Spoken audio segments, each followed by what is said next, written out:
राम राम। इस वीडियो में मैं आपसे ज्योतिष, पामिस्ट्री, वास्तु से हट के थोड़ी सी बात करूँगा। मतलब कुंडली में सब कुछ सही है, फेवरेबल ग्रहों की दशा, महादशा, अंतरदशा चल रही है, वास्तु भी घर का पूरा सही है, बैलेंस है, लेकिन फिर भी जीवन में समस्याएं आ रही है। कुछ ना कुछ बड़ी समस्याएं आ रही है, जैसे कोई बड़ी बीमारी, घर से बीमारी नहीं निकल रही है, संतान से संबंधित परेशानी, वंश वृद्धि वगैरह, और भी जैसे शादी वगैरह नहीं हो रही है, ऐसी समस्याएं। लेकिन कुंडली में सब सही है, ये मैं मान के चल रहा हूँ। वास्तु आपका घर का पूरा सही है, लेकिन फिर भी समस्याएं हो रही है। तो क्या कारण हो सकता है? उन कारणों की संभावनाओं की बात इस वीडियो में करते हैं। सबसे पहला कारण तो ये हो सकता है कि आपके घर के जो पितृदेव है वो आपसे रुष्ट हो, नाराज हो किसी भी कारण से। चाहे आप उनको ठीक से नहीं मानते हो, या आपने कभी अपने बुजुर्गों का अपमान किया हो जो अब इस दुनिया में नहीं है, या फिर आप श्राद्ध, अमावस्या या उनकी पुण्यतिथि पे ठीक से उनके निमित्त कर्म नहीं कर रहे हो। तो ऐसे कई कारण हैं जिनसे पितृदेव रुष्ट हो सकते हैं। अगर पितृदेव रुष्ट होंगे तो जो मैंने पहले समस्याएं बताई थी वो सब समस्याएं होने की संभावना रहती है। अगर पितृदेव रुष्ट है तो आप उनको मनाइए।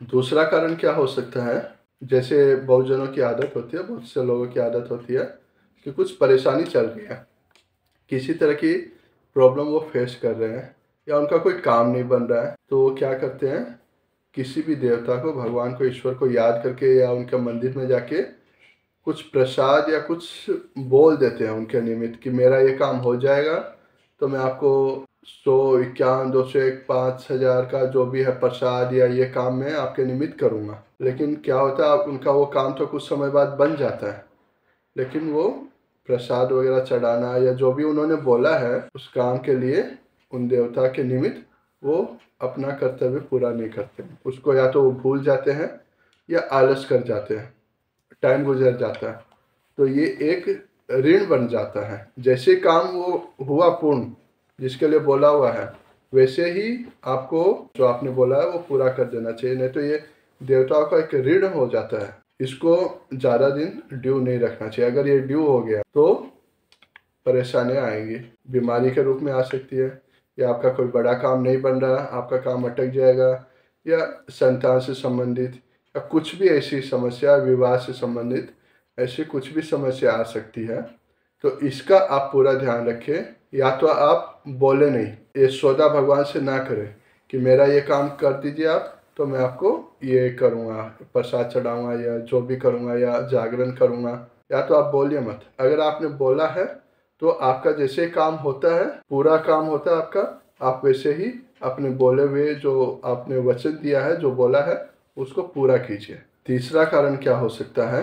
हर परिवार की, हर कुल की एक कुल देवी होती है। बहुत से लोगों को पता है उनकी कुल देवी कौन है, बहुत से लोग नहीं जानते हैं, बहुत से लोग मानना ही छोड़ चुके हैं, बहुत से लोगों को इसके बारे में कोई ज्ञान भी नहीं है।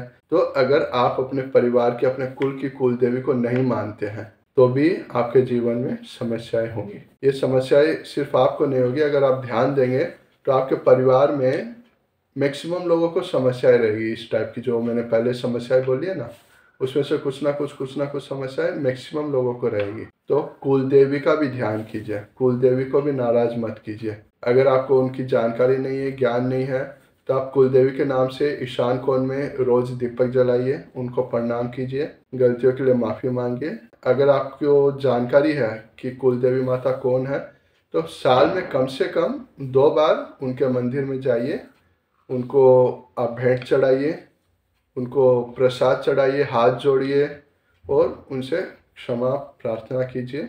जो आपसे होता है वो आप कीजिए, लेकिन कम से कम 2 बार साल में उनके दरबार में जरूर जाइए। अब चौथे कारण की बात करते हैं। आपने एक शब्द सुना होगा, प्रारब्ध। प्रारब्ध का मतलब होता है जो आप पहले से लेके आए हैं, जो आपने संचित किया, अपने कर्मों का फल जो संचित किया है उसको प्रारब्ध बोलते हैं। वो अच्छे कर्मों का अच्छा फल मिलेगा, बुरे कर्मों का बुरा फल मिलेगा। तो अगर आपने भूतकाल में या पिछले जन्म में बुरे कर्म किए हैं, बुरे कर्म करके उनका फल संचित किया है, तो आपको उन कर्मों का फल मिलना तय है। तो अगर वो फल अभी मिल रहे हैं और आपके घर का वास्तु वगैरह सब सही है तो आप सोचेंगे कि मेरा वास्तु भी सही है, दशा महादशा भी सही चल रही है, फिर भी परेशानियां क्यों आ रही है।